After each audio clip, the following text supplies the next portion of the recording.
Alhamdulillahi Rabbil Alamin. Wassalatu wassalamu ala ashrafil anbiya'i wal mursalin Sayyidina wa maulana Muhammadin wa ala alihi wa ashabihi wa man da'a bida'awatihi wa istanna bisunnatihi ila yaumi liqa'i rabbihi wa ba'du. Subhanaka la ilma lana illa ma'allamtana innaka antal alimul hakim. Rabbi syrah li sadri wa yassir li amri wa hlul uqdatan min lisani yafqahu qawli. Yang sama-sama kita hormati pengerusi masjid, hadirin hadirat, muslimin muslimat, insyaallah kita semua dimuliakan Allah Subhanahu wa taala. Amin ya rabbal alamin. Ada setengah golongan bahkan agama yang mengatakan bahawa hari kiamat itu tidak ada. Kerana alam semesta ini qadim, kekal abadi, maka dibantah dalam sifat 20. Wujud, qidam, baqa, mukhalafatuhu lil hawadith, qiyamuhu binafsihi, wahdaniyah, qudrat, iradat, ilmun, hayat, sama', basar, kalam. Ini disusun oleh akidah Asy'ariyah untuk membantah orang yang mengatakan ada dua yang qadim selain daripada Allah Subhanahu wa taala. Yang wujud sebenar wujud Allah, sedangkan kita wujud kerana kita diwujudkan. Ada yang maha mewujudkan, yaitu wajibul wujud Allah. Wujud qidam, kekal. Yang qidam itu qadim Allah Subhanahu wa taala. Bila ada orang mengatakan bahawa alam ini qadim, maka syiriklah dia, kerana ada dua yang qadim, Allah dan alam. Maka dalam Islam kita diajarkan an tu'mina billah wa malaikatihi wa kutubihi wa rusulihi wal yaumil akhir, bahawa dunia akan berakhir dan kita semua akan mati dan alam semesta ini akan hancur. Maka Syekh Muhammad Abduh memulai tafsir Al-Manar tidak dari Al-Fatihah, tapi daripada juzuk 30 Amma Yatasa'alun. Sebab juzuk 30 itu banyak bercerita tentang hari kiamat. Maknanya kalau orang diajak bercerita tentang awal Al-Baqarah, dia bercerita tentang alladzina yuqimunas shalah wa yu'tunaz zakah wa yunfiquna mimma. Ini semua cerita tentang ibadah. Bagaimana mungkin orang bercerita paham ingin beribadah kalau dia menyangka bahawa alam ini kekal dan abadi? Oleh sebab itu dalam Islam diajarkan bahawa alam ini akan binasa. Definisi makna alam, ma siwallah, semua yang selain daripada Allah alam. Saya puan tuan alam semesta, ma siwallah, maka semua akan binasa. Yang kekal abadi hanya Allah Subhanahu wa taala. Bila ada orang mengatakan alam ini kekal, maka bagaimana dengan dosa? Sedangkan kita berpahaman bila saya mati, bila saya ada dosa, maka saya akan diadili di mahkamah Allah Subhanahu wa taala. Selepas itu ada surga, ada neraka. Sedangkan mereka yang berpahaman bahawa alam ini tidak binasa, maka roh itu masuk dari satu tubuh ke tubuh yang lain. Roh saya keluar, masuk ke tubuh yang lain. Boleh masuk ke tubuh manusia, jasad manusia, boleh pula jasad haiwan yang dikenali dengan reinkarnasi. Masuk roh dia ke tempat yang lain. Ini di antara pahaman yang meyakini bahawa alam ini tidak berakhir. Maka ada tiga agama yang disebut samawi, sama langit, walaupun sudah mengalami perubahan, tapi ada persamaan kita dengan mereka. Sama-sama percaya Allah, sama-sama percaya ada Rasul Nabi utusan Allah, dan sama-sama bahawa dunia akan kiamat, maka datanglah hari akhirat. Islam, Yahudi, Nasrani. Maka mereka disebut dengan samawi kerana ada tiga titik persamaan. Maka bila kita buka Quran juzuk 30 bercerita tentang alam akan berakhir. A'udzubillahi minasyaitonir rajim. Idza as-samaa'u fatarat, ketika langit terbelah. Sekarang ada isu global warming, panas. Mengapa panas dunia ini? Mereka berkata bahwa lapisan yang melindungi kita di atas ozon mengalami penipisan atau bocor. Tapi yang terjadi, kata Allah SWT, idza as-samaa'u fatarat, langit terbelah. Sekarang bila ada batu besar yang akan menimpa kita dari luar, dia tidak akan mungkin sampai ke Kuala Lumpur, sebab dia akan habis, kerana ada lapisan yang dibangun Allah, yang dibina. Dalam Al-Quran dikatakan, وَبَنَيْنَا فَوْقَكُمْ سَبْعًا شِدَادًا, kami bina di atas itu, ada fauqakum di atas kamu, sab'an, 7 lapis, shidada, binaan yang kokoh dan kuat. Itulah mengapa kita sampai hari ini aman, tidak ada yang mengganggu dari atas. Dari bawah pula Allah berfirman dalam surat An-Naba juzuk 30 surah yang pertama, wal jibala autada, wal jibal, bukit-bukit, autada, sebagai pasak. Bila tiang khemah tidak mungkin tumbang kerana ada pasak, maka bumi ini pun sama dengan kain yang menutup meja. Inilah kerak bumi bagian atas, dia menutup meja. Sebenarnya dia bergerak. Mengapa dia tidak bergerak? Kerana ada paku-paku yang membuat dia terhunjam ke dalam, sehingga dia tidak bergerak liar. Maka paku itu adalah wal jibala autada, bukit-bukit sebagai pakunya. Nanti sampai masanya paku itu akan tercabut. Itulah yang disebut Allah, wa takunul jibal kal ihnil manfush, bukit-bukit tercabut seperti bulu kambing dihembus angin. Bulu kambing dihembus angin, manakala bulu kambing dicukur ingin dibuat menjadi baju kain musim sejuk, kerana orang Arab mengalami rihlatas syita, musim sejuk, wasaif, musim panas. Sejuk bersangatan, haranya bulu kambing yang boleh membuat tubuh menjadi tahan. Mereka cukur bulu kambing, diletakkan di atas tikar, datang angin kencang berhembus. Watakunul jibalu kal ihnil manfush. Bila bulu kambing, bila bukit-bukit yang besar itu tercabut seperti bulu kambing, maka bumi pun bergerak dan kita di atasnya pun bergoncang. Itulah yang dikatakan dalam Al-Quran, wataran nasa sukara, engkau pandang manusia itu sukara, mabuk. Wa ma hum bisukara, sebenarnya mereka tidak mabuk.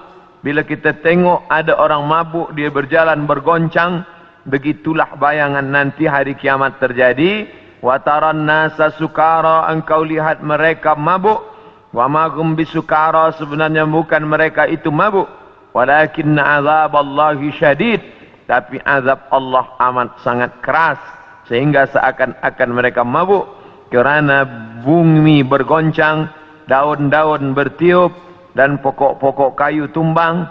Idza as-samaa'u fatarat wa idzal kawakibun tasarat, apa yang ada bintang gemintang seperti tasbih yang diputus, maka berjatuhanlah dia. Wa idzal biharu fujirat, 13 tahun yang lampau tsunami menyerang Aceh, meninggal lebih 200.000 orang. Itu baru satu pantai yang naik ke atas. Bagaimana bila idzal biharu fujirat, semua lautan ini naik ke darat? Kita tahu bahawa alam ini lebih banyak laut daripada darat. Nah, laut ini naik ke atas darat. Wa idzal biharu fujirat wa idzal quburu bu'athirat, ketika yang dikubur dibangkitkan. Alimat nafsun, maka saat itu sadarlah diri, ma qaddamat wa akharat, apa yang sudah dia lakukan. Itulah gambaran dalam Al-Quran, dalam banyak surah. Idza syamsu kuwirat, ketika matahari digulung. Idza as-samaa'u fatarat, kita langit terbelah. Dari mulai surat An-Naba sampai An-Nas, itu kebanyakan bercerita tentang hari kiamat. Maka saya sendiri pernah mengajarkan tafsir surah-surah pendek. Kerana dengan mengkaji tafsir surah pendek ini, juzuk 30, membangkitkan rasa takut kepada Allah, memahami bahawa alam ini akan berakhir dan dunia akan kiamat. Nah, yang jadi masalah bila dia terjadi. Maka datanglah seorang sahabat bertanya kepada Nabi Muhammad sallallahu alaihi wasallam, "Ya Rasulullah, mata sa'ah, bila kiamat itu terjadi?" Nabi tak jawab. Itu menunjukkan bahawa Allah tidak berikan wahyu kepada Nabi untuk menetapkan hari, bulan, tahun. Nabi tidak menjawab, tapi Nabi balik bertanya, "Ma'adat talaha?" Siapa tadi yang bertanya? Manakala Nabi menyampaikan tazkirah, orang ini bertanya, "Mata sa'ah?" Nabi diam saja. Nabi terus berikan tazkirah. Selepas itu baru Nabi tanya, "Aina sa'il?" Siapa yang bertanya tadi? "Saya ya Rasulullah."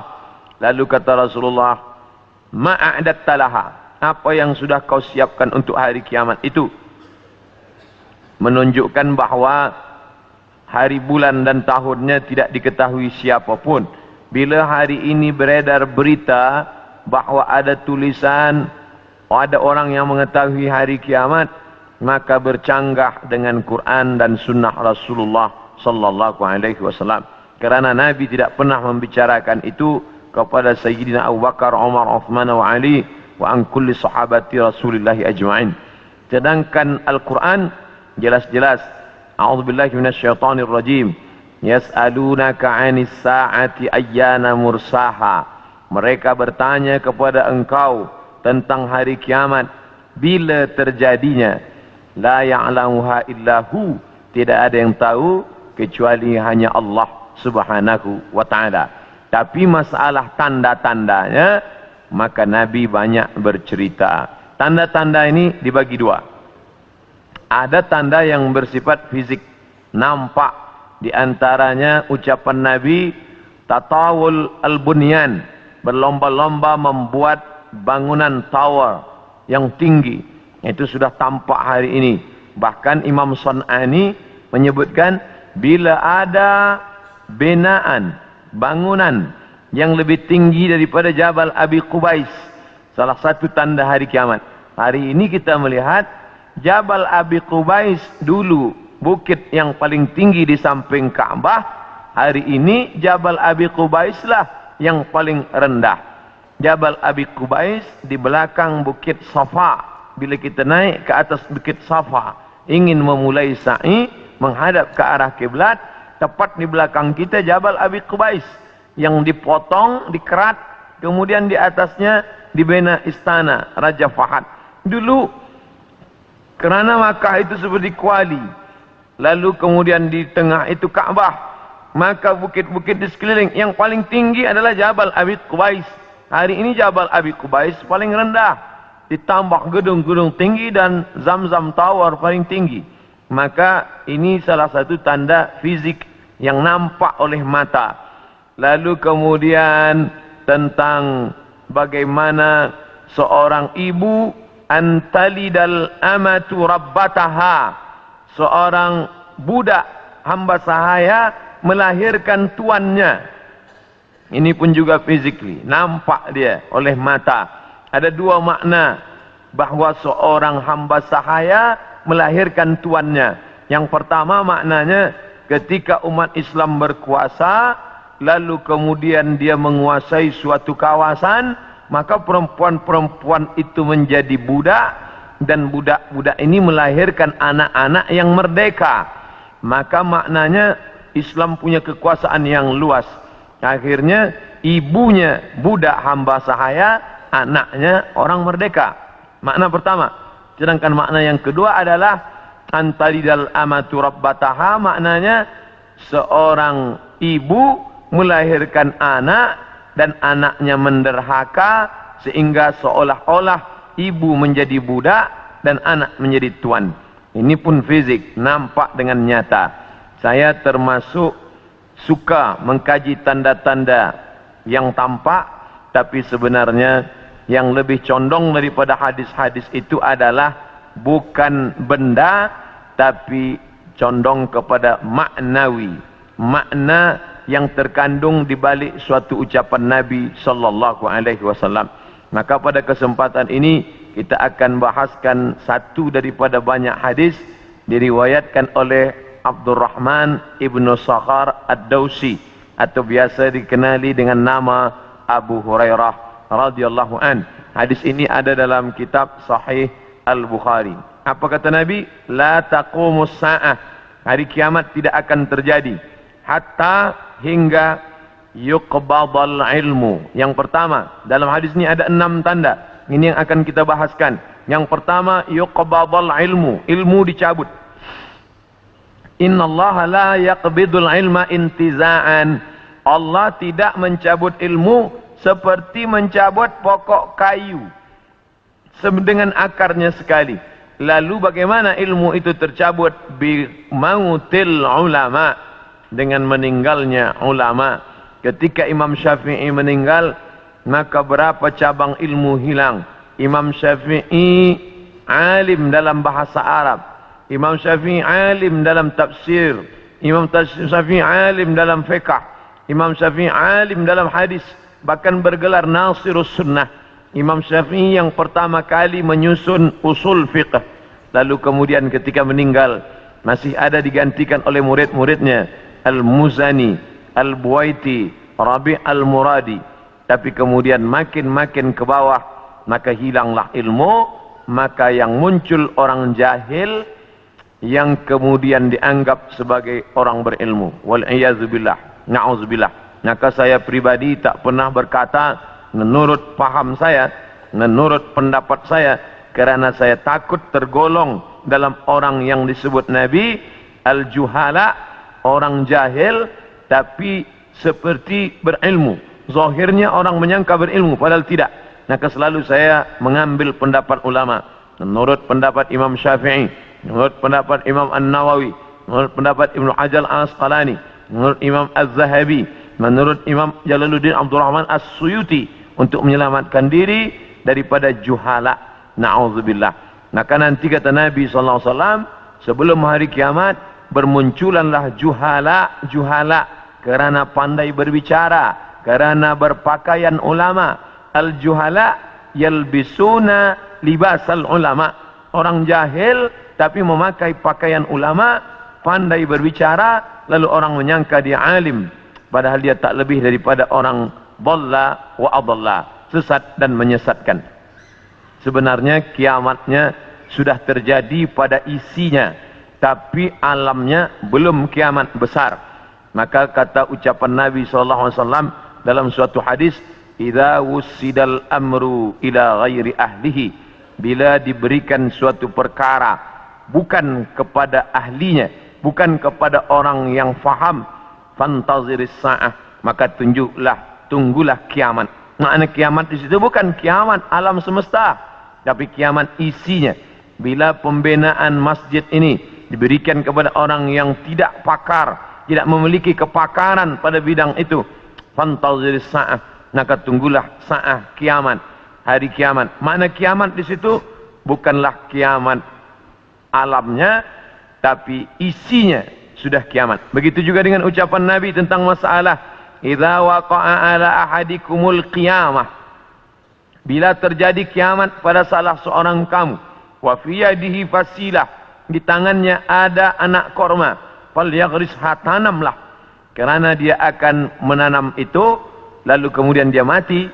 Bagaimana mungkin kiamat terjadi pada satu orang? Maka makna kiamat dalam hadis ini alamnya tidak kiamat, tapi orang itu mengalami kiamat, maknanya mati dia. Na'udzubillah.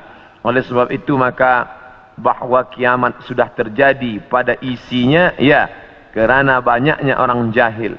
Oleh sebab itu alhamdulillah kita di Malaysia masih ada para ulama, masih ada para mufti, masih ada para habaib. Maka kita datang ke majlis-majlis mereka, hindari majlis-majlis orang-orang jahil yang tidak diketahui sanad ilmunya, yang tidak diketahui dapat dari mana, bahkan mendakwa mendapat dari mimpi, langsung berjumpa dengan Syekh Abdul Qadir Al-Jilani, langsung saja terus mendapatkan zikir talqin dari Rasulullah sallallahu alaihi wasallam tanpa bersanad, tanpa berguru. Padahal para imam mengajarkan kita ada namanya sanad. Al-isnad minad din. Sanad itu bahagian dari agama. Laulal isnad, kalaulah bukan kerana sanad, laqala man syaa ma syaa, maka orang mudah saja berkata sesuai kehendak hawa nafsunya. Begitu kata Imam Abdullah Ibnul Mubarak, salah seorang ulama hadis yang amat sangat tinggi ilmunya. Maka Imam Bukhari bersanad sampai ke Nabi Muhammad sallallahu alaihi wasallam. Imam Bukhari mendapatkan hadis itu dari gurunya, namanya Abdullah Ibnu Maslamah. Abdullah Ibnu Maslamah mendapatkan dari gurunya, namanya Malik bin Anas. Malik bin Anas mendapatkan dari gurunya, namanya Abu Zinad. Abu Zinad mendapatkan dari gurunya, namanya Al-A'raj. Al-A'raj mendapatkan dari gurunya, namanya Abu Hurairah. Abu Hurairah mendapatkan dari gurunya, namanya Sayyidina wa Maulana Muhammad sallallahu alaihi wasallam. Dan di antara sanad itu mesti diteliti pula, orang ini mestilah adil. Makna adil menjauhi dosa besar, menghindari dosa kecil. Lawan daripada kata adil adalah fasik. Wallahu la yahdil qaumal fasiqin. Allah tak berikan hidayah kepada orang yang fasik. Adapun orang yang adil tapi dia tidak dhabit, tidak kuat ingatannya, maka dia juga tidak layak diambil ilmu daripadanya. Oleh sebab itu apa kata Imam Malik bin Anas, guru Imam Syafi'i? Makamnya di Baqi di samping Masjid Nabawi, meninggal tahun 179 Hijrah. Aku berjumpa dengan 70 orang di dalam masjid ini, maksudnya Masjid Nabawi di Madinah. Andai aku minta satu di antara mereka berdoa, maka turun hujan, saking makbulnya doa mereka. Tapi tidak aku ambil hadis satu pun dari ke-70 orang itu. 70 orang, zuhud, ahli ibadah, abid, banyak ibadahnya, kabul doanya. Andai aku minta satu orang berdoa, turun hujan, begitulah kabulnya. Tapi aku tidak mengambil ilmu dari mereka, kerana tidak dhabit, kuat ingatannya. Begitulah ulama menapis supaya jangan sampai mengambil ilmu daripada orang jahil. Kerana di antara tanda kiamat adalah yuqbadal ilmu, bahwa ilmu dicabut Allah subhanahu wa ta'ala. Maka bila kita masih ada kajian-kajian khas tafsir, khas fiqh, khas usul fiqh, khas hadis, maka kita hadir, kita dengarkan, kita fahami, kita rakamkan, kita share, maka dia bagian dari dakwah. Tapi bila itu sudah tampak banyak menebar, sebenarnya salah satu daripada tanda hari kiamat. Yang kedua, wa taksuruz zalazil, banyak terjadi zalazil. Zilzal, gempa. Zalazil, gempa. Maka kita lihat, idza zulzilatil ardu zilzalaha, bila sudah digoncangkan bumi itu, wa akhrajatil ardu athqalaha, dan dia menggoncangkan, lalu keluarlah isi yang ada di dalamnya. Dulu terjadi juga gempa, faj'alna 'aliyaha safilaha, kami jadikan bagian dalam naik ke atas, bagian atas turun ke bawah. Amtarna 'alaihim, kami hujani mereka, bihijaratin, dengan batu, min sijilin mandud, dari tanah liat yang terbakar. Sudah lama terjadi, tapi hari ini terjadi lebih banyak lagi di banyak-banyak tempat. Bahkan gempa tak lagi terhitung. Hari ini terjadi di sini, hari ini terjadi di sini. Ini menunjukkan bahawa salah satu dari tanda-tanda itu sudah muncul mengingatkan kita. Apakah dengan terjadinya ini lalu kita stres, setelah ini lalu kita tidak beraktiviti, lalu setelah ini kita tidak lagi beramal? Bukan begitu makna memahami tajuk kajian kita ini. Dengan memahami tanda hari kiamat, bukan menyuruh kita berhenti bekerja, bukan menjadikan kita menjadi tidak bersemangat untuk mencari nafkah, malah judul tajuk kita siang ini membuat kita semakin bersemangat untuk beramal soleh, kerana kita akan tetap mati menghadap Allah, maka yang dibawa serta adalah amal-amal. Makanya dalam sebuah ungkapan, bukan hadis Nabi, i'mal lidunyaka, beramallah untuk duniamu, ka'annaka ta'ishu abada, seakan-akan kau hidup untuk selamanya. Wa amal li akhiratika, beramallah untuk akhiratmu, ka'annaka tamutu ghadan, seakan-akan kau mati besok. Maka siang ini kita salat zuhur pukul 1:30, maka seakan-akan inilah zuhur yang terakhir. Saya akan sampaikan tazkirah ini dalam 60 menit.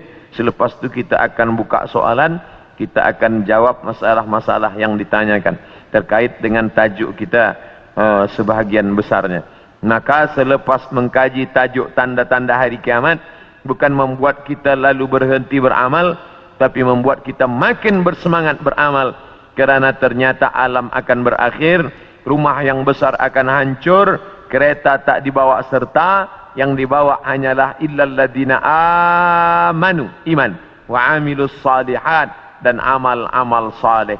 Lain daripada itu tinggal.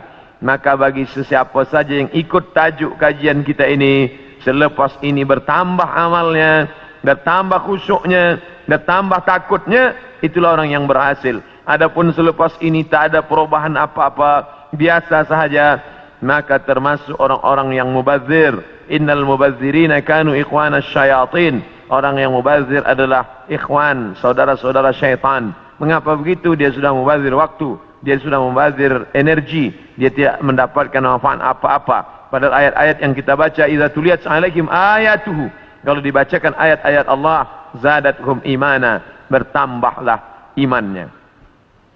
Dari dua tanda ini ada perbezaan. Tanda yang pertama tidak tampak, ilmu dicabut. Tidak nampak mana ilmu yang dicabut, mana ilmu yang kekal.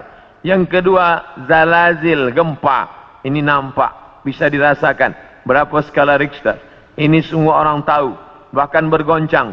Ada kaca yang pecah, ada dinding rumah yang retak. Itu terjadi belakangan ini lebih banyak lagi signal pertanda bahawa Allah Subhanahu wa taala akan mengakhiri dunia ini. Lalu kemudian berikutnya adalah wa yataqarabuz zaman. Zaman, masa, waktu, yataqarab, saling mendekati.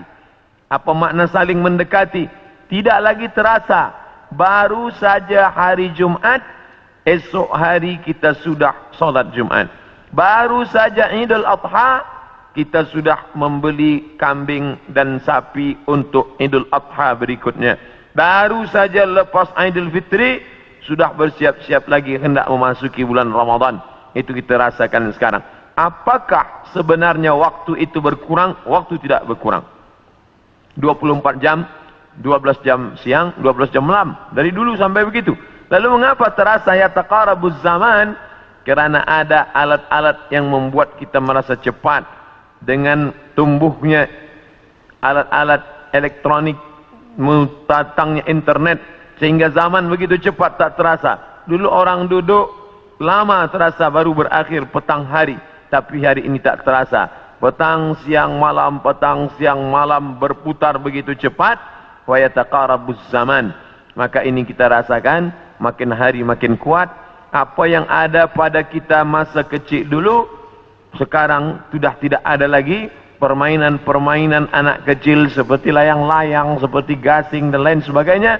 Orang sudah bermain digital semua. Dan hilanglah permainan yang mengambil masa waktu ini. Lalu kemudian waktu semakin pendek. Dan puncanya adalah orang sudah tidak lagi peduli kepada jiran tetangga. Tak lagi memperdulikan masa. Sehingga hilanglah apa yang diberikan Allah.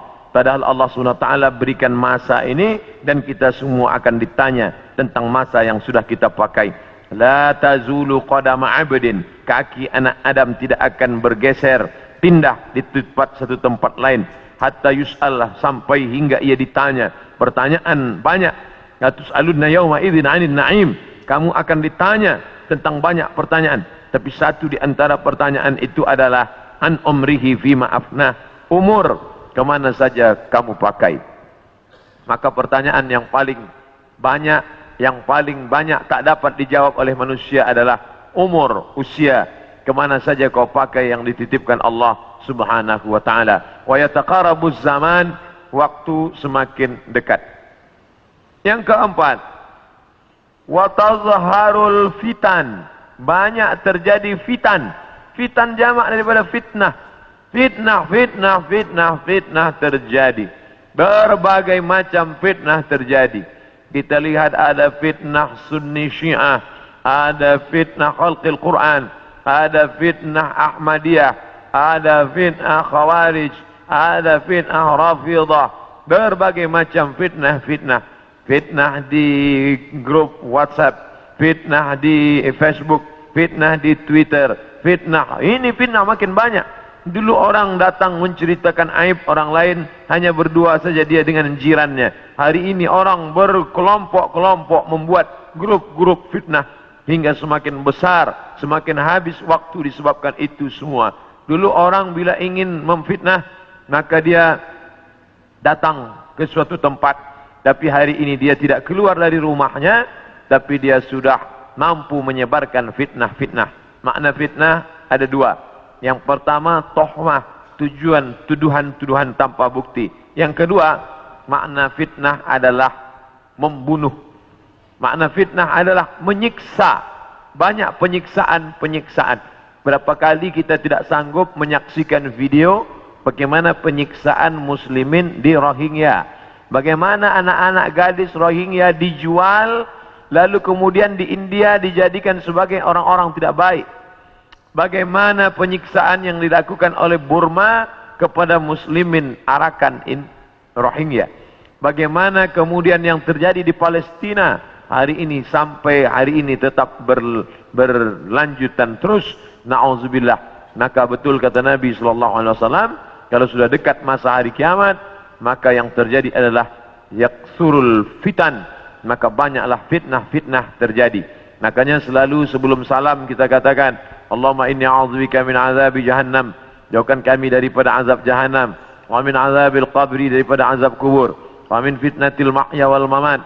Jauhkan kami dari fitnah hidup dan mati. Fitnah mati, azab. Dua fitnah mati. Azab kubur dan kemudian azab di akhirat. Tapi ada fitnah yang luar biasa, fitnatul mahya. Fitnah ketika dalam hidup. Hidup pun dia sudah merasakan fitnah-fitnah yang luar biasa. A'udzubillah. Yang selanjutnya, yang kelima, yaitu yaksurul haraj. Haraj, kata Nabi, wa huwal qatslu, pembunuhan yang banyak. Bagaimana mereka boleh menghabisi kaum muslimin bertetangga dekat. Slobodan Milosevic ingin menghabisi semua etnis Bosnia Hersek, habis semuanya. Itu terjadi tahun 90-an. Lalu kemudian sekarang berdamai. Lalu kemudian bagaimana pembantaian di Irak. Dari sejak mulai Presiden Amerika sampailah yang terakhir. Terus mereka membantai umat Islam. Lalu kemudian terjadi pula yang terakhir. Tidak berakhir sampai hari ini. Sampai Presiden Amerika mengatakan ini adalah ibu kota Israel. Dengan mengakui itu sebagai ibu kota Israel, maka semua orang yang berada di dalam itu tidak lagi diakui sebagai orang Palestina. Efek daripada itu adalah bahwa ini tidak lagi dianggap sebagai milik umat Islam, tapi justru sebagai orang Islam yang memiliki tempat ibadah di tanah orang kafir. Na'udzubillah. Oleh sebab itu, maka banyaklah al-haraj, pembunuhan. Dulu pun ada juga pembunuhan, betul, tak salah. Ada Romawi membunuh Persia, Persia membunuh Rom. Itu biasa, itu terjadi.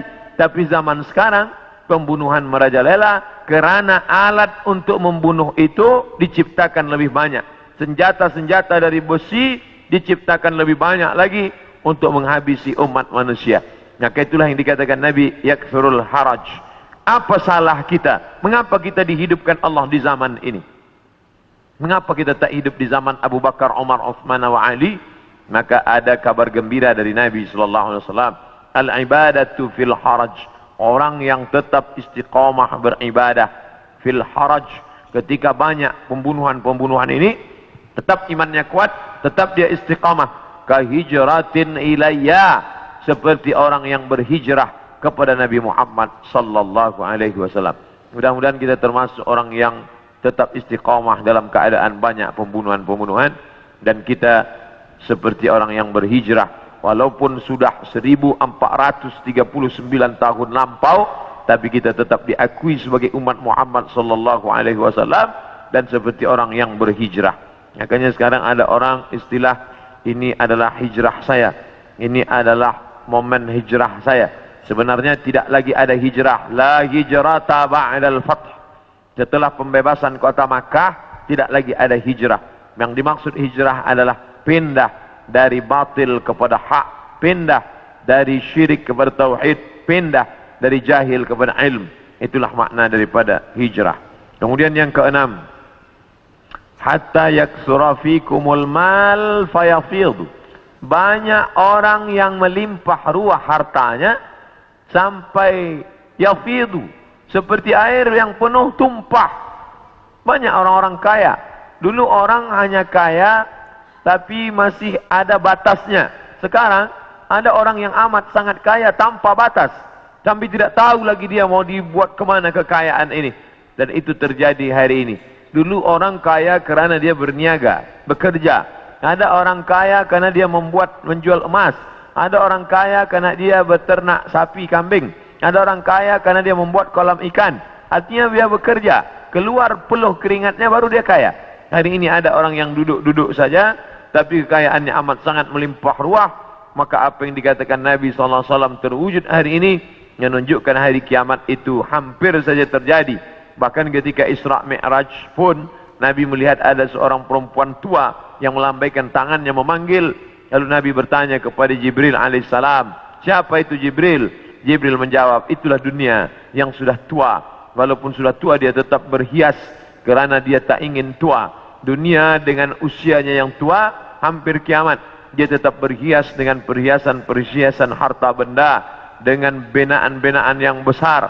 Tapi sebenarnya dia semakin tua, dan sampai masanya terjadilah apa yang dikatakan Allah Subhanahu wa taala, hancur semuanya, berkeping tak bermakna sama sekali. Maka ini salah satu tanda yang dikatakan Nabi sallallahu alaihi wasallam. Kemudian hadis berikutnya disebutkan juga dalam Sahih Al-Bukhari. Apa kata Nabi sallallahu alaihi wasallam? Tetap dari Abu Hurairah. La taqumus sa'ah, tidak terjadi hari kiamat hatta yanzila fikum ibnu Maryam, sampai datang anak Maryam. Yang dimaksud dengan anak Maryam adalah Nabi Isa alaihissalam, hakaman muqsitan, sebagai seorang hakim yang adil. Mungkin keadilan susah didapatkan dari manusia yang condong kepada harta dan hawa nafsu, tapi kerana dia seorang nabi, bukankah dia sudah mati, meninggal dunia? Barrafa'ullah wa ma qataluhu, mereka tidak berhasil membunuhnya. Wa ma salabuhu, mereka tidak berhasil menyalibnya. Walakin syubbiha lahum, ada orang lain yang diserupakan wajahnya dengan Isa. Dialah Yudas Iskariot, dialah Yahuza yang kemudian ditangkap oleh tentera daripada Yahudi yang benci akan Isa, dan mereka menyalibnya di tiang Golgota, dan mereka mengatakan inilah dia. Maka kata Allah, wa ma qataluhu yaqina, mereka tidak yakin seyakin-yakinnya tentang itu. Sampai akhirnya pada tahun 324 terjadilah konsili, pertemuan pertemuan seluruh pendeta-pendeta, dan mereka berhasil menyepakati di sebuah kota bernama Nisea. Sekarang letaknya di Turki. Yang dulu kota itu besar, dibina oleh seorang raja bernama Konstantinopel, yang kemudian kota itu dirubah oleh Muhammad Al-Fatih menjadi kota Islambul. Islambul, kota Islam, negeri Islam, yang berubah menjadi Istanbul. Maka di sana ada satu tempat bernama Nisea. Di Nisea inilah mereka bersepakat bahwa Isa adalah anak Tuhan, bagian. Padahal itu tidak ada disebutkan dalam Injil, tidak ada dalam wahyu Allah Subhanahu wa taala. Yu'arrifunal kalima amma wadhihi, mereka merubah-rubah kalimat yang ada dalam kitab suci sesuai dengan kemauan kehendak hawa nafsu mereka. Maka mereka tidak berhasil membunuhnya. Barrafa Allah, Allah mengangkatnya, dan dia belum meninggal dunia. sampai masanya menjelang hari kiamat. Nabi Muhammad SAW bercerita bahwa Nabi Isa ini akan turun menjadi pemimpin yang adil. Apakah dia membawa syariat baru lalu menasakh syariat Muhammad SAW? Tidak. Dia menghidupkan lagi sunnah-sunnah Rasulullah SAW. Dia menjadi imam di masjid. Dia mengajak orang solat berjamaah. Dia tetap menegakkan syariat Muhammad.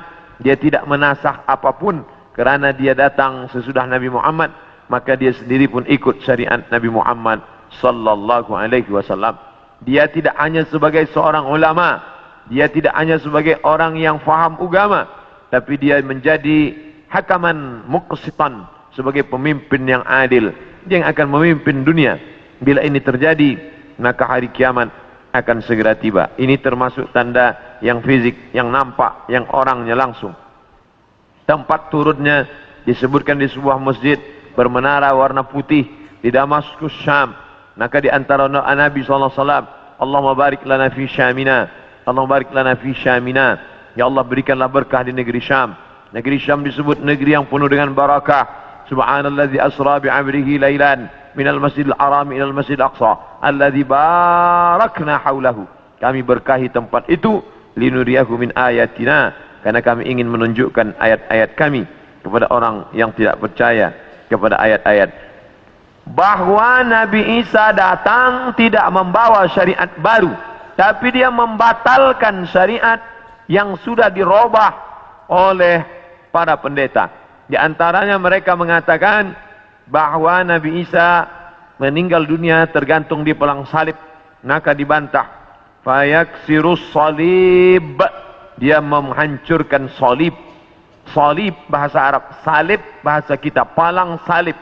Maka Nabi Isa datang menghancurkan salib. Ini menunjukkan bahwa akidah salib itu batil, tidak dibenarkan. Karena andai dia benar, pasti Nabi Isa melanjutkannya. Yang menghancurkannya Nabi Isa sendiri. Yang mengatakan itu patung dia, maka itu dibantah oleh Al-Quran. Wa ma qataluhu, mereka tidak membunuhnya. Wa ma salabuhu, mereka tidak menyalibnya. Walakin syubbiha lahum, ada orang lain yang diserupakan dengannya. Bila ada orang berkata, kamu jangan kaji-kaji agama kami, jangan bahas-bahas agama kami, urus sajalah agama kamu. Lakum dinukum waliyadin. Kami tidak mungkin membahas agama kamu kalau Allah tidak menyebutkannya dalam Al-Quran. Allah menyebutkan tentang yang kamu katakan sebagai Tuhan itu dalam beberapa surah. Al-Fatihah, Al-Baqarah, Ali Imran. Ali keluarga, Imran. Imran punya anak bernama Maryam. Maryam punya anak laki-laki bernama Isa. Dan Imran punya istri bernama Hannah. Hannah punya saudari perempuan, melahirkan anak laki-laki bernama Yahya. Dan Yahya punya ayah bernama Zakaria. Maka inilah keluarga yang kecil. Ada Imran, ada Hannah, ada adik Hannah, adik yang melahirkan Yahya, nama suaminya Zakaria. Dan Hannah melahirkan anak perempuan bersama Maryam.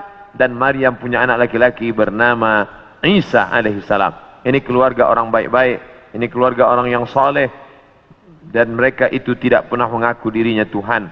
Mal Masih ibnu Maryam illa rasul. Al-Masih tak lain tak bukan hanyalah seorang rasul. Qad khalat min qablihi rusul, yang sebelumnya sudah ada rasul-rasul. Adam, Idris, Nuh, Salih, Ilyas, Ilyasa, Zakaria, Musa, Yahya, Zulkifli, Daud, Sulaiman, Ayub, semuanya meninggal dunia. Maka Nabi Nabi Isa alaihissalam pun juga akan meninggal. Hanya saja dia meninggal tidak seperti Nabi yang lain.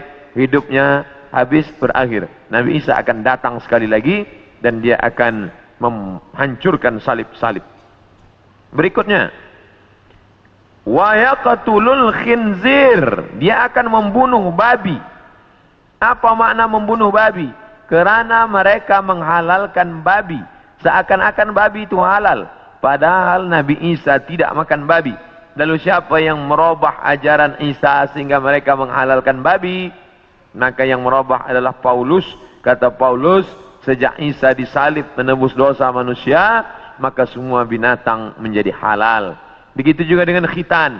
Nabi Ibrahim berkhitan.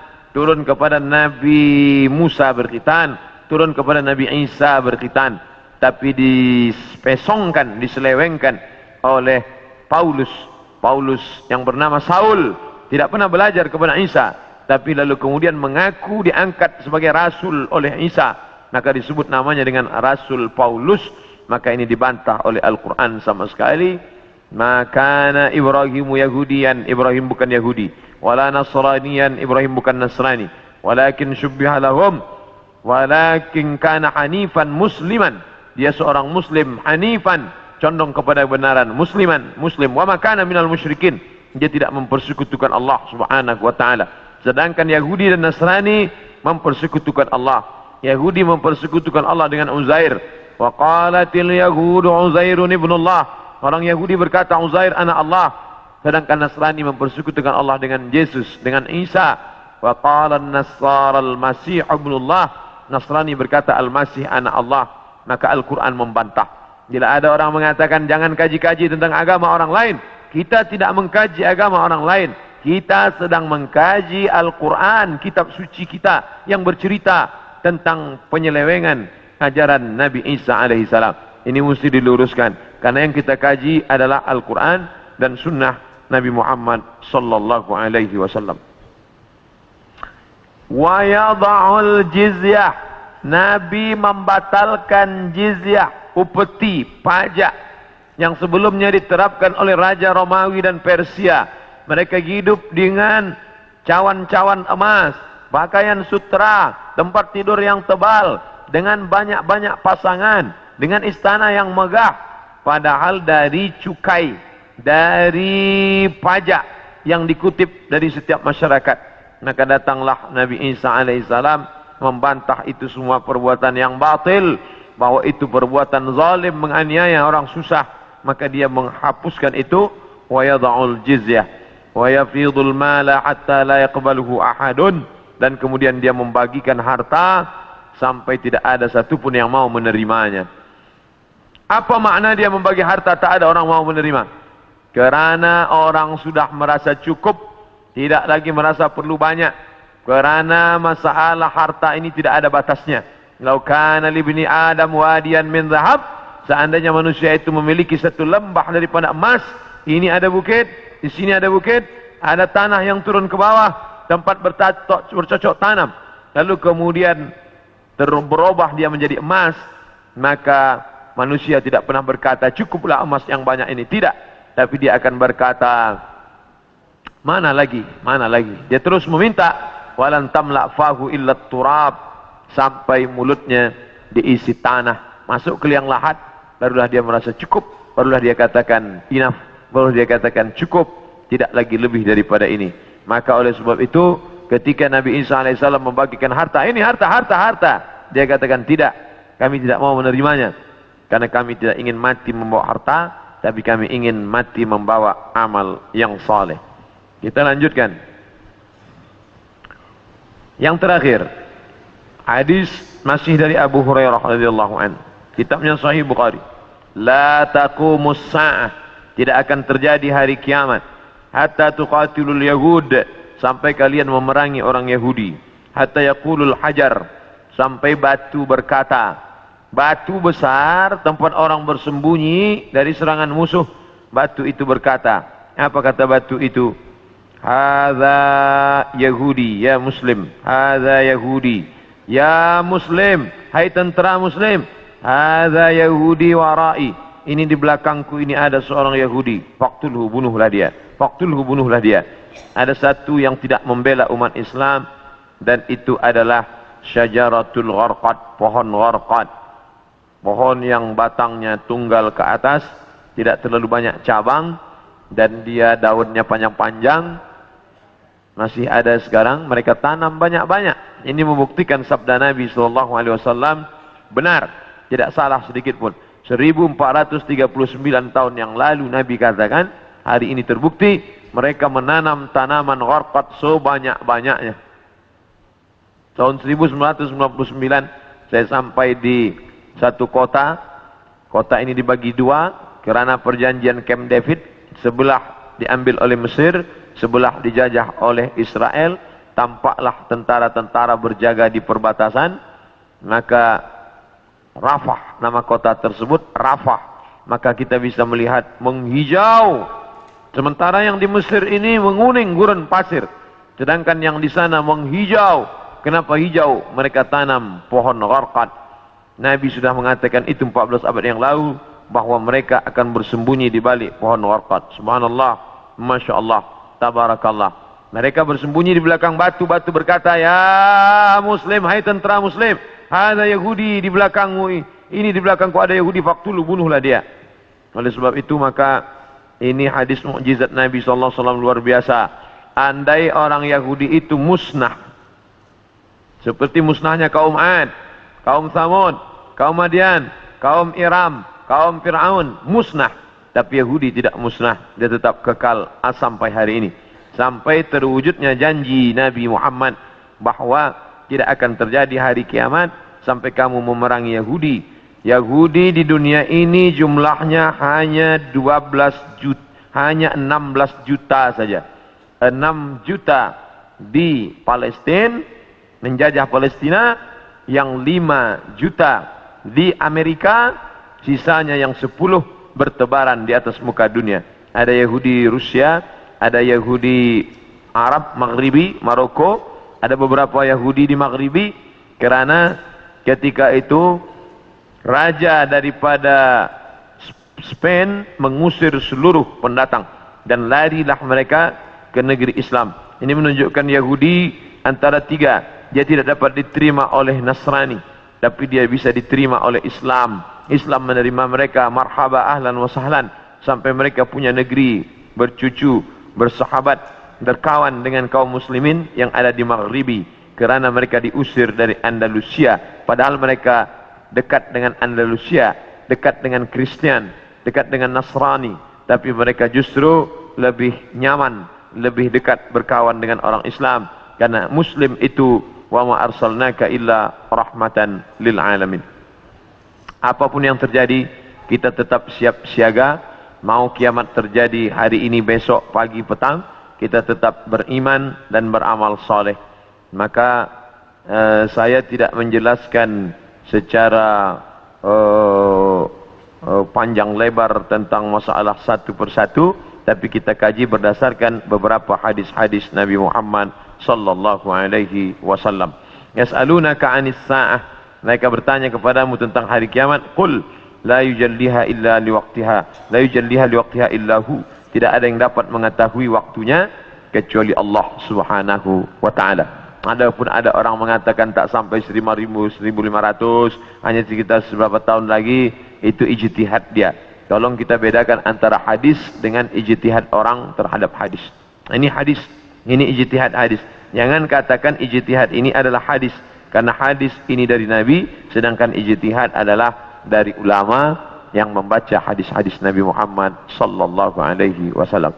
Itulah tajuk kita pada siang ini. Kita ada lebih kurang 30 menit untuk menjawab pertanyaan-pertanyaan atau persiapan berwudu menjelang salat fardu zuhur insyaallah.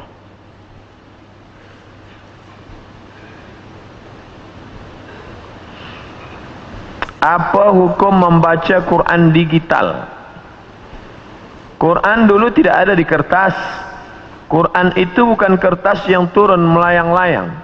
Quran adalah suara. Suara yang didengar oleh Nabi Muhammad. La tuharrik bihi lisanaka lita'jala bih. Jangan engkau gerakkan mulutmu ya Muhammad. Nabi tidak menulis. Nabi buta huruf.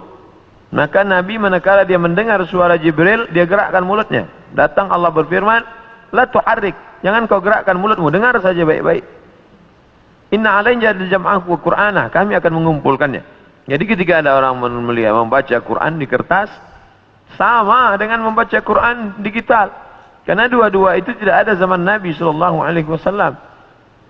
Baru ada Quran dalam 30 juzuk dari surat Al-Fatihah sampai surat An-Nas, itu pada masa Khalifah Abu Bakr As-Siddiq, ketika dia mengutus para tentara untuk membunuh nabi palsu bernama Musailamah Al-Kadzab, nama kampungnya di Yamamah. Lalu meninggallah 70 penghafal Quran. khawatir Quran ini akan musnah, maka dibukukan menjadi satu. Bagi yang membaca Quran melalui buku tulisan, baik. Bagi yang membaca dari handphone juga tetap baik. Adakah perlu mengambil wudhu untuk memegang Quran digital? Tulisan Al-Quran nampak jelas dia. Jelas, ini tulisannya dipegang. Sedangkan tulisan yang ada di dalam sama seperti tulisan yang dimasukkan ke dalam kaca. Kita melihatnya dari balik kaca. Apakah orang yang memegang Quran dari balik kaca dia mesti berwudhu?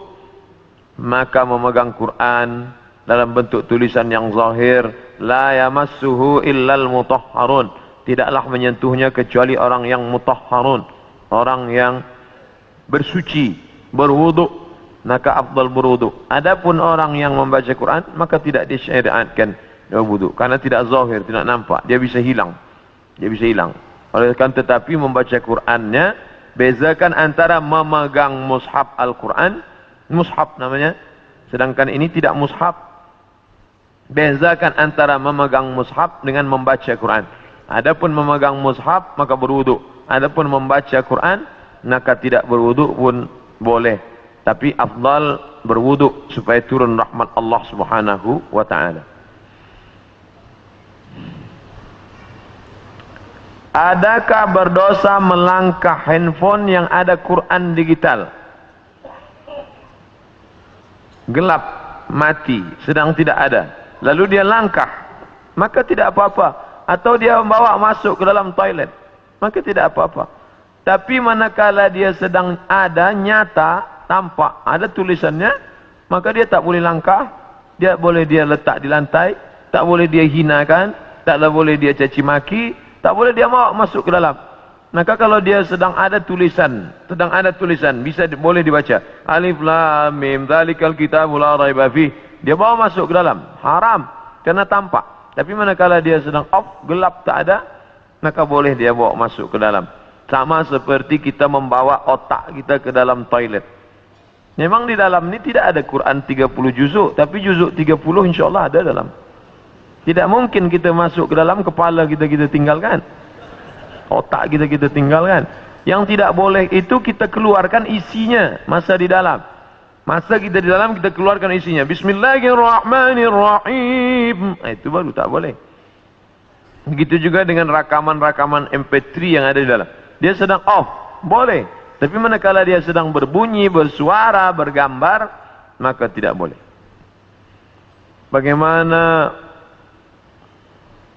Bagaimana Islam disebarkan dengan kekerasan? Benarkah Islam disebarkan dengan kekerasan perang? Seandainya Islam itu disebarkan dengan perang, maka tidak akan ada Amitabh Bachchan, Sanjay Dutt di India. Kerana Islam dulu punya kekuasaan. Seandainya Islam disebarkan dengan perang, maka tidak akan ada Sping, tidak akan ada Kristen Ortodok di Kaherah. Itu padahal Islam berkuasa di sana. Itu menunjukkan Islam datang menebarkan kerahmatan, kasih sayang. Tidak ada satupun yang terusik, tidak ada telinga yang dipotong, tidak ada mulut yang digunting. Ketika sahabat mengatakan hadza yaumul malhamah, ini hari balas dendam, mari kita balas mereka. Nabi berkata hadza yaumul marhamah, ini hari berkasih sayang. Disitulah turun ayat idza jaa nasrullahi wal fath wa ra'aitan nasa yadkhuluna fi dinillahi afwaja fasabbih bihamdi rabbika wastaghfir innahu kana tawwaba. Berapa tahun Nabi berkuasa? Berapa tahun sahabat berkuasa di Palestina? Mengapa gereja masih tetap berdiri? Mengapa tidak ada mereka yang dibunuh? Itu menunjukkan fitnah bahwa Islam disebarkan dengan kekerasan dan perang. Bagaimana hukum orang Islam mengambil upah membuat tempat ibadah orang kafir? Bersyubhat. Maka tidak boleh. Ini terkait dengan masalah ibadah. Nabi pindah dari kota Makkah menuju Madinah. Penunjuk jalannya itu Ibnu Uraiqid, non muslim. Boleh, tak masalah. Nabi tidak ada gandum. Nabi gadaikan baju besinya, dia pinjam gandum sebanyak 30 sa'. 30 sa', satu sa' 3 kilogram. 3 darab 3, 90. Boleh. kerana tidak ada mengait dengan ibadah. Tapi kalau sudah terkait dengan ibadah, wala ana abidum ma'abadtum wala antum abiduna ma'abud lakum dinukum waliyadin. Begitu juga tukang emas yang dia buatkan salib sebagai buah rantai, maka dia sudah masuk dalam ibadah. Jangan sampai ibadah tidak ada barakah rezeki dan na'udzubillah mengalir dosanya. Apa hukum bekerja di bank konvensional? Bukan bank Islam, bukan Islamic bank. Riba. La'anallahu akilar riba. Allah melaknat yang makan riba. Wa mukilahu, orang yang diberi makan riba. Wa katibahu, pegawai kaki tangan yang menulis mencatatnya. Wa syahidaihi, dua orang yang menjadi saksinya. Kulluhum sawa, mereka itu hukumnya sama semua. Bolehkah guna hadis Rasul untuk promosi perubatan Islam? Boleh. Al-Bazinja, boleh dia baca habbatus sauda sifaun mungkil lidah, lagi yang jual habbas sauda, lalu dia tulis besar-besar habbatus sauda sifaun mingkul lidah, habbas sauda obat dari segala macam penyakit. Boleh. Hijamah, bekam, bagaimana pengobatan cara Nabi SAW. Bahkan ada satu kitab khusus tip nabawi, pengobatan cara Nabi. Boleh. Tapi tak boleh dia tulis Al-Bazinjan sifaun mingkul lidah, terong obat dari segala macam penyakit. Hadis palsu. Siapa yang membuat? Tukang jual terung. Ya halak. Bolehkah ambil upah daripada perkhidmatan ini? Boleh. Mana dalilnya? Ketika sahabat Nabi datang berjumpa dengan Nabi, ya Rasulullah, ya kami baru saja musafir. Terus dalam masa musafir itu ada kepala suku yang dia sakit. Dia panggil kami untuk bacakan doa. Lalu saya bacakan Fatihah. Saya bacakan Fatihah, dia sembuh dari penyakitnya. Dia bagi kami 30 ekor kambing. Mereka bawa 30 ekor kambing itu ke Madinah. Mereka ceritakan ke Nabi dan Nabi membenarkan. Itu dalil boleh mengambil upah daripada perubatan. Karena Nabi membolehkan upah daripada ruqyah. Akhir zaman ada 73 firqah. Hanya satu yang benar. Apakah yang benar itu? Nabi menjawab. Bukan jawaban dari saya. Apakah firqah yang benar itu? Ma'ana alaihi wa ashabi. Jalan yang ditempuh oleh aku dan sahabat-sahabatku. Apa itu? Ahlus sunnah wal jamaah. Jalan yang ditempuh oleh aku, Nabi. Wa ashabi dan sahabat-sahabatku. Kita alhamdulillah masih menempuh jalan yang ditempuh oleh Nabi dan sahabat-sahabat Nabi. Ini jalan Nabi. Ini jalan sahabat Nabi. Ini jalan kita. Kita masih ahlus sunnah wal jamaah. Kita masih solat zuhur, berarti kita masih ahlus sunnah. Ada orang tak solat zuhur? Ada. Dia pejam mata, dia kata solat batin saja cukup. Bukan ahlus sunnah wal jamaah. Kita masih memutuskan perkara dengan bermusyawarat. Wa amruhum syura bainahum. Ada orang yang tak penting musyawarat, bukan ahlus sunnah wal jamaah. Maka selama kita masih berpegang kepada ahlus sunnah, maka kita selamat. Dan kita insyaAllah termasuk dalam golongan yang selamat itu. Amin. Benarkah orang Syiah tidak bersyahadat jika bernikah dengan mereka cara sunni? Adakah sah perkahwinan itu? Syekh Ali Jum'ah, mufti Mesir, mengatakan kita tak boleh bersama dengan mereka disebabkan oleh 5 perkara. Yang pertama, mereka mengatakan wajib beriman kepada imam 12. Sesiapa sahaja yang tidak beriman kepada imam 12 maka dia kafir. Maka kita ini sebenarnya kafir di mata mereka. 2, mereka mengatakan selepas Nabi Muhammad meninggal, maka yang berhak menjadi pengganti adalah Ali. Maka Abu Bakar dan Umar adalah orang yang merampas kekuasaan Ali. Maka mereka mengkafirkan sahabat Nabi. Sahabat Nabi itu kafir kecuali Miqdad bin Aswad, Abu Dzar Al-Ghifari, Salman Al-Farisi. Lain daripada itu kafir. Mereka mengkafirkan sahabat. Sedangkan kita setiap kali disebut nama sahabat. Abu Bakar ini Siddiq radhiyallahu an, Umar ibn Khattab radhiyallahu an, Utsman ibn Affan radhiyallahu an. Sedangkan mereka mengatakan Abu Bakar Siddiq laknatullah alaih. Maka kata Sayyid Habib Muhammad bin Ahmad, Muhammad bin Alawi bin Abbas Al-Hasani Al-Maliki Al-Khattul Amhar, bila engkau pandang, bila engkau dengar ada seorang ulama mencaci maki sahabat Nabi, Khattul Ahmar, itu garis merah, red line, bahawa kita tidak lagi boleh bersama dengan mereka. Sesiapa saja yang mengkafirkan sahabat Nabi, dan ciri khas daripada mereka adalah mengkafirkan sahabat Nabi. 3, mereka tidak mengakui Al-Quran, kerana Al-Quran yang ada sekarang penuh dengan tahrif, perubahan. Yang merubahnya siapa? Abu Bakar, Umar, Uthman. Di dalam Al-Quran itu sebenarnya banyak nama-nama Sayyidina Ali, tapi telah dibuang kerana Abu Bakar dan Umar membenci Ali. Begitu tohmah tuduhan mereka kepada Abu Bakar dan Umar. 4, mereka taqiyah. Taqiyah maknanya bila dia duduk bersama orang Sunni, kita tanya dia, awak Sunni ke Syi'i? Dia kata, saya Sunni. Tapi manakala dia duduk banyak dengan orang Syiah, dia katakan, saya Syi'i. Ini namanya taqiyah. Ini pun tidak boleh kita berdebat dengan mereka, sebab mereka susah untuk mengenali identiti dia. Yang kelima, mereka meyakini bada. Bada ya bedu, bada. Itulah maka dalam Quran itu ada nasakh mansukh. Kerana Allah tidak tahu apa yang terjadi di masa akan datang. Allah ciptakan khamar, Allah tak tahu bahawa orang akan mabuk dengan khamar ini. Maka Allah halalkan khamar. Selepas orang tadi mabuk, lalu Allah haramkan khamar. Maka ada nasakh mansukh. Mereka meyakini dalam akidah mereka bada, yaitu Tuhan tak tahu apa yang terjadi esok hari. Nah ini 5 poin ini yang membuat kita tak boleh duduk bersama dengan Syiah. Benarkah apa maksud hadis orang yang beramal dengan amalan ahli surga hingga jarak sehasta, tapi takdir Allah ia lakukan amal ahli neraka hingga ia masuk neraka? Hadis ini dijelaskan oleh Syekh Muhammad Sa'id Ramadan Al-Buti dalam masalah takdir. Jangan gara-gara hadis ini orang tidak mau beramal. Kamu tak ada gunanya beramal baik, nanti sudah sejengkal lagi mau masuk surga tak jadi. Sebab ternyata engkau sudah tertulis di Lauhul Mahfuz menjadi penghuni neraka. Bukan itu maknanya. Bagi yang sudah beramal, jangan riak. Kerana yang akan dinilai di akhir nanti adalah husnul khatimah, yaitu istiqamah. Bagi kamu para pendosa, pezina, peminum khamar, jangan berputus asa. Karena yang akan dinilai pada akhirnya, maka segeralah bertobat. Bagi kamu yang sudah beramal, jangan takbur, jangan sombong, jangan riak. Kerana pada akhirnya akan dinilai adalah apakah kamu ditutup dengan husnul khatimah. Itulah makna hadis itu bila dia digabungkan dengan hadis-hadis yang lain. Maka untuk memahami satu hadis, tidak boleh satu hadis itu dipaham sendiri tanpa dibantu oleh hadis yang lain.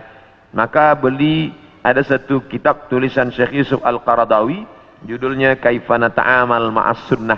Bagaimana kita memahami sunnah, tidak boleh mengambil satu hukum dari satu hadis. Bagaimana hukumnya kita selalu memaki hamun ulama, guru-guru kerana perbezaan politik? Maka bila kita tidak bersetuju, kita tabayyun. In ja'akum fasiqun binaba'in. Bila ada orang membawa berita fasik, fatabayyanu, maka kita tanya.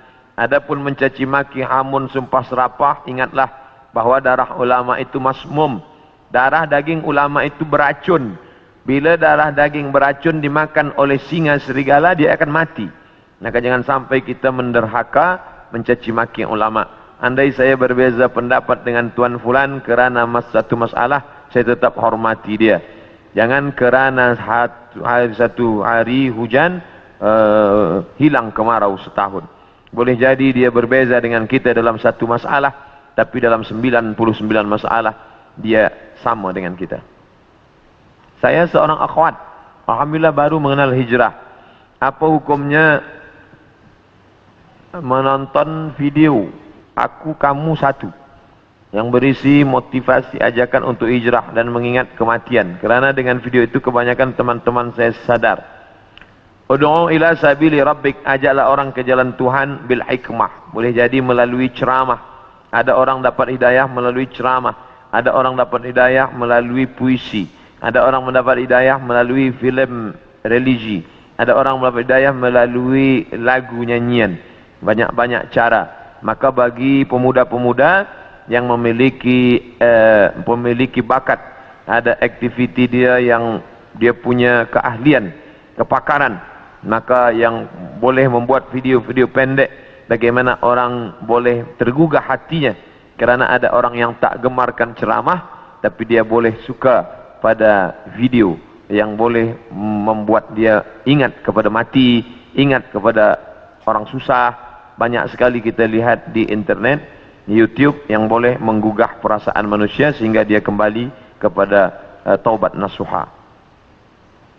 Ketika muncul Dajjal, masih ada peluang untuk dia bertaubat. Bagaimana nak selamatkan golongan-golongan yang sudah terpengaruh untuk kembali ke pangkal jalan? Du'u ila sabili rabbik, ajak orang ke jalan Tuhan.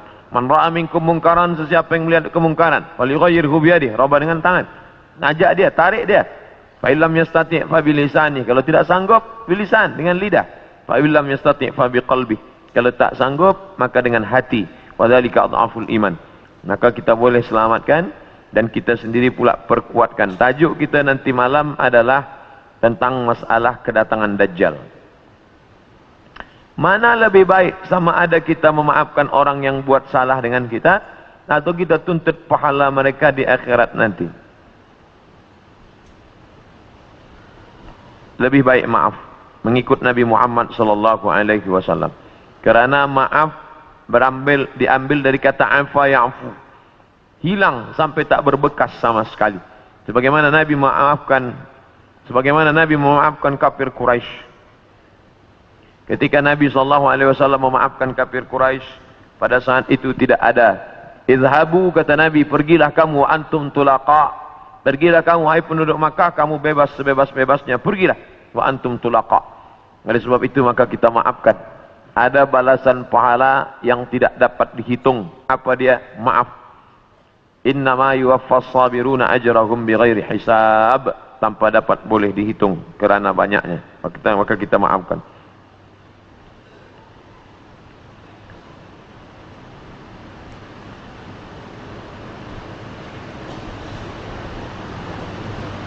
Boleh tak solat jamak kalau jarak dari pejabat ke rumah jauh, keluar pejabat asar sampai rumah isya? Boleh tak solat jamak? Solat jamak qasar hanya pada safar 89 km. Begitu dalam Al-Fiqhul Islami wa Adillatuh. Adapun jamak saja tanpa qasar, hadis riwayat Abdullah bin Abbas pernah dilakukan Nabi sekali saja. Ini tak boleh dijadikan dalil berterusan dia jamak qasar, kerana pernah sekali saja jamak tanpa qasar. Zuhur 4 rakaat, asar 4 rakaat, jamak taqdim atau jamak takhir.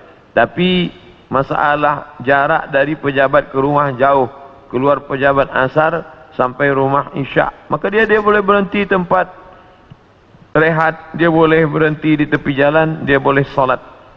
Andai jam, maka Ustaz Lutfi Basari mengatakan andai jam, dia salat li hurmatil waqti, dia ingat Allah pada waktu itu. Nanti sesampai di tempat tujuan dia qada. Jam azan maghrib masih jauh, tak mungkin berhenti. Maka dia ingat Allah SWT, betul-betul ingat pada saat itu, li hurmatil waqti, untuk menghormati waktu. Nanti sampai di tempat dia mesti qada. Kalau suami tak punya pendapatan tetap, kadangkala semasa nak bayar zakat fitrah, suami tak punya wang, bolehkah isteri beri duit kepada suami untuk bayarkan zakat fitrah untuk semua ahli keluarga?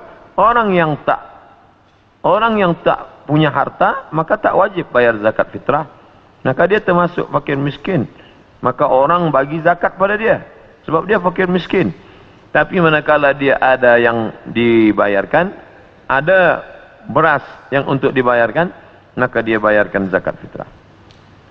Adakah perdebatan terbuka antara ilmuwan agama di media sosial wajar dilakukan sehingga keliru orang awam? Tidak. Bila ada orang berbeza pendapat, maka dia duduk bersama untuk meluruskan. Atau saya sampai sekarang tidak berdebat. Saya tak ada sebut si anu, si fulan, tak. Saya hanya menyebutkan dalil. Tentuan yang mengatakan bahawa membaca Yasin tidak boleh, ini dalilnya. Tentuan mengatakan bahawa Sayyidina tak ada, ini dalilnya. Tentuan yang mengatakan tak ada kenduri arwah, ini dalilnya.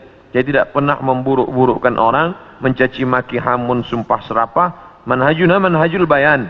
Manhaj kita manhaj bayan, menjelaskan bahawa ada orang cut video saya, lalu cut dia dengan lain, lalu dia sambung-sambung seolah-olah ada perdebatan, maka ini kejahatan cybercrime. Bagaimana seorang yang membuat pinjaman riba dalam keadaan jahil, kemudian mengetahuinya haram, apakah yang perlu dilakukannya?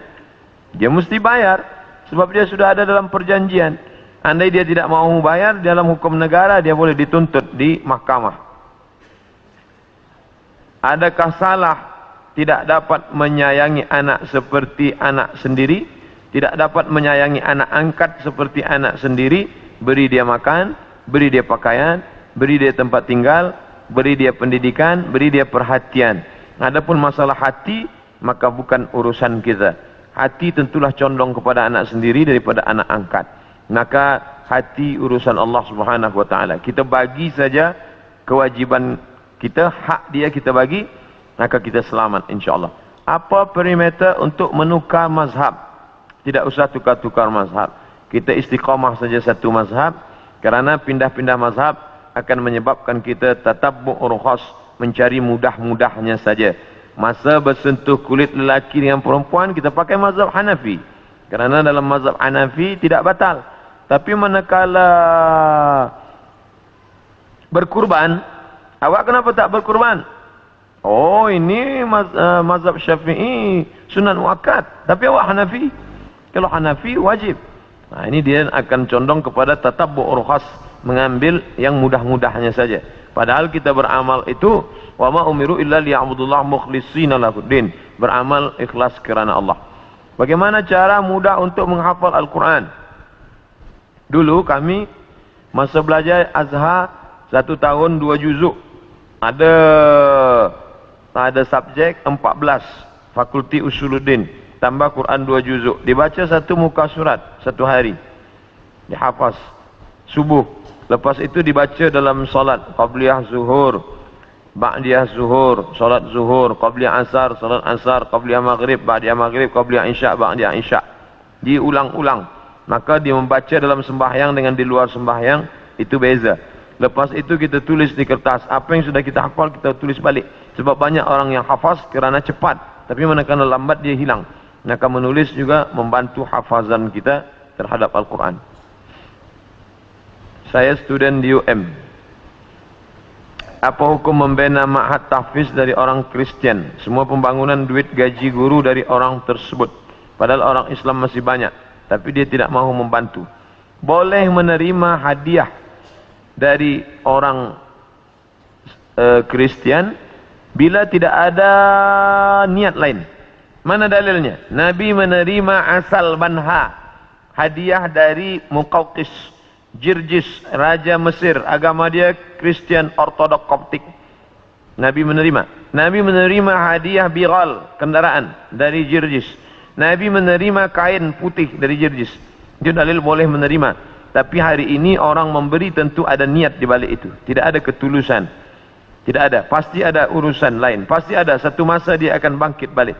Oleh sebab itu berhati-hati menerima hadiah. Bagaimana tafsiran dari ayat al-fitnatu asyaddu minal qatl? Siksa lebih keras daripada pembunuhan. Itu maknanya. Al-fitnah di sini bukan tohmah, bukan tuduhan tanpa bukti, tapi makna fitnah di sini adalah siksa.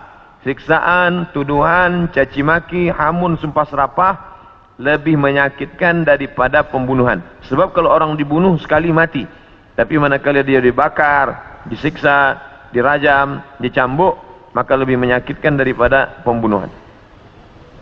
Tidak benar orang berdalil mengatakan al-fitnatu asyaddu minal qatl. Tuduhan engkau kepada aku lebih menyakitkan daripada kematian. Apakah ada wali kutub itu? Konsep tentang wali kutub ini dari Ibnu Arabi.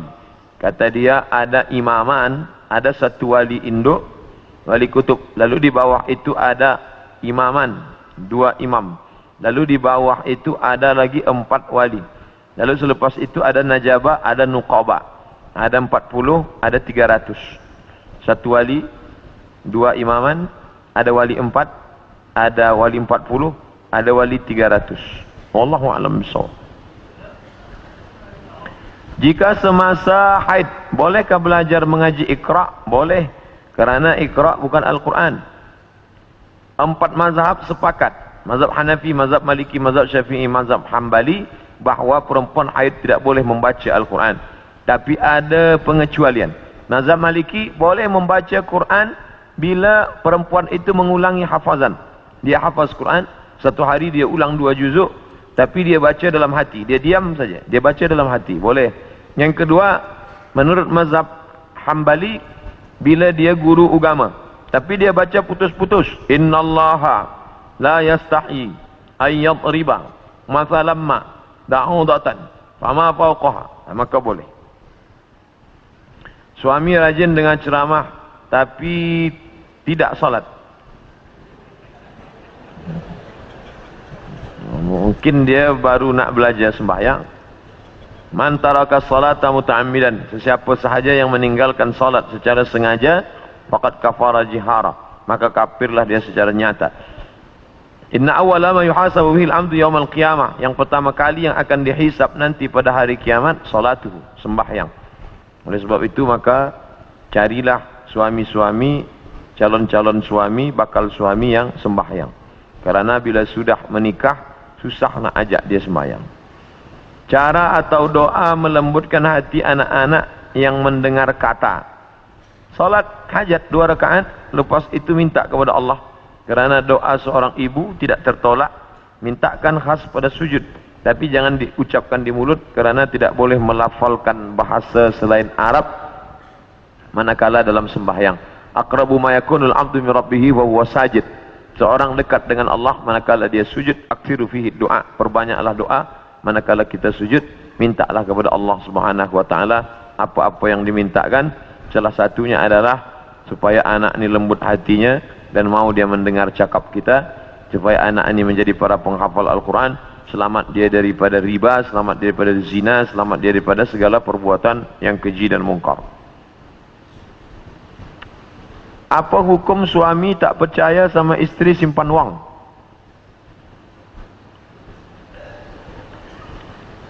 Ini masalah kepercayaan. Mungkin pernah hilang. Oleh sebab itu maka amanah. Ayatul munafiqi salatun, tanda orang munafik ada 3. Idza haddatsa kadzaba, bila bicara dia dusta. Wa idza wa'ada akhlafa, bila berjanji dia engkar. Wa idza tumina khana, apabila diberi amanah dia berkhianat. Mungkin pernah berkhianat atau dia wallahu alam. Tapi ada baiknya duduklah bersama, bercerita atau konseling, atau ada satu ustaz sebagai penengah duduk. Mengapa awak tak percaya? Apa sebab? Maka bila tidak dibiarkan, dia akan menjadi api dalam sekam. Dia boleh meletup, dia boleh membakar. Na'udzubillah. Oleh sebab itu, ini yang kecil-kecil harus diselesaikan. Kalau tidak akan menjadi fitnah yang besar. Mudah-mudahan kita melalui kaji pada siang ini selamat daripada huru-hara hari kiamat, dan kita semua diberikan husnul khatimah. Ala hadhihi niyah al-Fatihah. أعوذ بالله من الشيطان الرجيم بسم الله الرحمن الرحيم الحمد لله رب العالمين الرحمن الرحيم مالك يوم الدين إياك نعبد وإياك نستعين إن الصراط المستقيم صراط الذين أنعمت عليهم غير المغضوب عليهم ولا الضالين آمين اللهم إنا نسألك سلامة في الدين وعافية في الجسد وزيادة في العلم وبركة في الرزق وتوبة قبل الموت ورحمة عند الموت ومغفرة بعد الموت اللهم هون علينا في سكرات الموت والنجاة من النار والعفو عند الحساب اللهم أعنا على ذكرك وشكرك وحسن عبادتك اللهم فقهنا في الدين وعلمنا التأويل وارزقنا فهم المرسلين اللهم أعنا على ذكرك وشكرك وحسن عبادتك اللهم علمنا ما ينفعنا وانفعنا بما علمتنا إنك أنت العليم الحكيم ربنا آتنا في الدنيا حسنة وفي الآخرة حسنة وقنا عذاب النار وصلى الله على سيدنا ومولانا محمد وعلى آله وصحبه وسلم والحمد لله رب العالمين